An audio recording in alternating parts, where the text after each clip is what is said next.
So you're looking to get your back stronger. You're looking to get back into higher impact activities, not tweak your back, be more confident, pick up your kids, play golf, lift weights, whatever you're trying to do. You don't want your lower back getting in the way. And lower back problems and lower back weakness plague literally everybody. Most people are working a desk job today. Most people are sitting down for 10 to 12 hours a day. And without giving any attention to lower back strengthening work and actually building their capacity to move more weight, to play higher impact sports, to pick things up off the ground more. And it's really sad. Like, for a long time, I was in the lower back pain cave for about 4 years where I couldn't do any of these things. And here are some exercises that I use to help get back to lifting weights, playing sports, playing martial arts, being very active, and overall just feeling strong and stable and confident in my lower back. So here I'm going to break down 5 exercises for you to get to a higher level of lower back strength and resilience so you can do whatever it is you want to do with your life. The first 3 are going to be warm-up exercises and activation exercises that I do before moving into heavy compound exercises in the gym. And these are my foundation. Like, these 3 exercises are so powerful. Like, every single time I've done these, I've had no problems with my back during my workouts.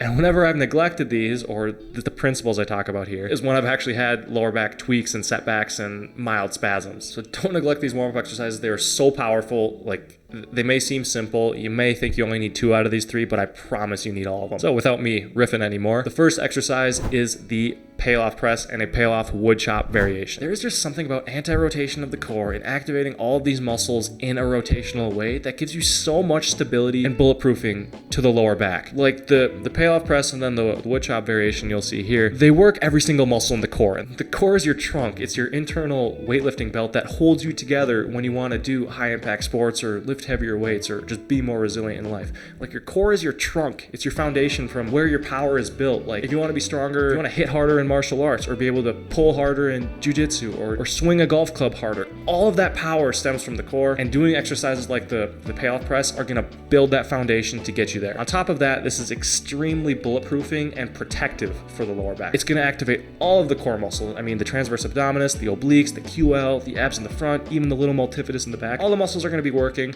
And I even like doing this in 2 different variations in like 1 mega set. I'm going to do 10 reps of standing normal payoff press with just anti-rotation, no movement, no swing. I'm going to switch immediately to the other side and do the same thing. Then I'm going to switch immediately back to the original side and then do an actual wood chop for an additional 10 reps. So it's 40 total reps in one of these mega payoff rotation sets, but it's so powerful. And every time I do this as a warm-up, like, I just feel so much more stable and strong going into whatever I'm going to do next. If you like take one exercise away from this video, this is the one to take away. So yeah, I like doing this for 2 total rounds of mega sets. So it's like 40 total reps. You're doing 10 on each side anti-rotation, and then you're doing 10 on each side with rotation for a total of 40, and then you do that whole thing 2 times. And after that, you will feel very strong. The second thing I like to do is some sort of bird dog or multifidus med ball activation to actually wake up the spinal erectors and the multifidus muscles right around the lower back. This is going to be just an added layer of defense that you don't want to neglect, especially if you like work a desk job or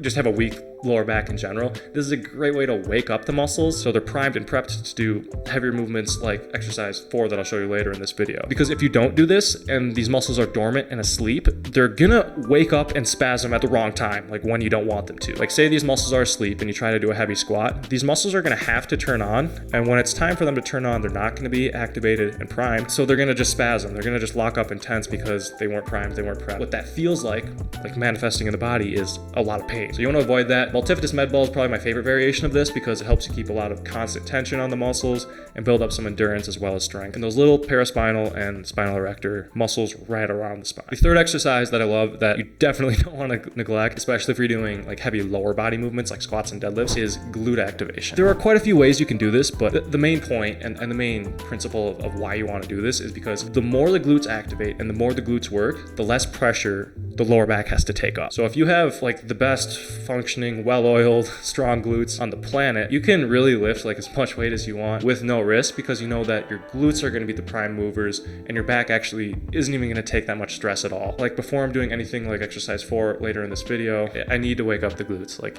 guys, every time I've tweaked my back in the last 3 years, it's been because I ignored glute activation and anti-rotation that was exercise 1 as part of my warm-up. Like, these are so important. These literally bulletproof your spine and you hold your back together, and they allow you to do so much more with your body. For the actual glute exercise, I love the single leg bridge. If you haven't done this before, I would maybe start with 2 legs for your first set and then work into single leg, just because we want to make sure we're getting a great activation. And if you just do like 1 set of single leg bridges for the first time ever, you probably won't feel it much in your glutes. Take some time to build the mind muscle connection, because that's what's actually going to give you the benefit when you're doing the higher impact movement later down the road. So moving on here, exercises 4 and 5 are more dynamic and they're like more actual strength movements. So after you do 1 through 3, kind of as your warm up, your activation, you're feeling good, you're feeling strong, you still want to do some actual strength work so your body is strong, because these are the real moneymaker exercises that are going to bring you to the next level of strength, that next level of performance that you want. And the first one, so exercise 4 here of this total video sequence,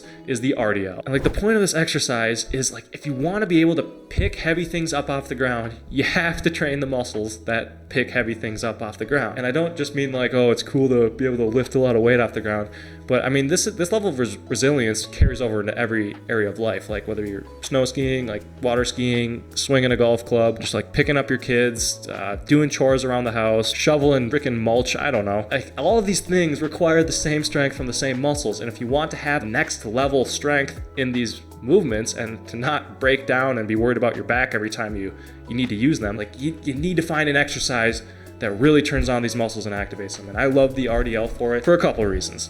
Number one is it lets you get a good stretch in the hamstrings, so you're not sacrificing mobility for strength gains. 2, it's a great hip hinge exercise. So anything that involves you pushing the hips and butt back and bending forward is considered a hip hinge exercise. And learning how to hip hinge properly, especially with weight, is just going to carry over into literally everything physical. And the RDL is a great way to load up some weight here safely, especially after you hit your warm-up exercises. It helps you feel strong and confident and build the back strength that we're looking for. The second total body strength exercise that I'm going to talk about here is an uneven split squat. I don't know if this is the right name for it, but basically it's holding a load that's uneven and doing a lunge or a split squat variation. So instead of doing like a back squat or a barbell lunge or God forbid a machine squat, like this is going to require the core and the stabilizing muscles to work. So this is going to be a lot more functional. It's going to bring you a lot more athletic power and lower back protection, to say the least, because it's uneven and because it's dynamic. So to illustrate this, if you're doing like a barbell lunge or a leg press, like your core doesn't really have to work that hard and your leg muscles can get a lot stronger than your lower back stabilizer muscles. Doing an uneven split squat or lunge is actually going to require just as much work from the core as the legs. So you're not just building like extremely powerful legs and then having a weak trunk. Yeah, so in a nutshell, this exercise, great. It's going to be more functional, more athletic, more dynamic, more fun, and it's going to protect your lower back a whole lot better than doing a lot of traditional leg exercises. On top of that, you're building the total body strength you're looking for, and you're not sacrificing the lower back. You're actually building it up with this exercise. Lower back pain and lower back weakness is an absolute plague in 2023. For a long time, I thought that I was going to live in the back pain cave forever. I thought that God had cursed me with a flimsy, weak, and pain-stricken lower back, and that's just not the case. If you're in back pain and you're looking to get out of it, try especially the warm-up 3 exercises in this video, and check out some of my other videos for some real resources on how I got out of pain and how you can too. If you want to expedite your pain relief process, check out my products in the description below. Consider subscribing, and we'll see you in the next one.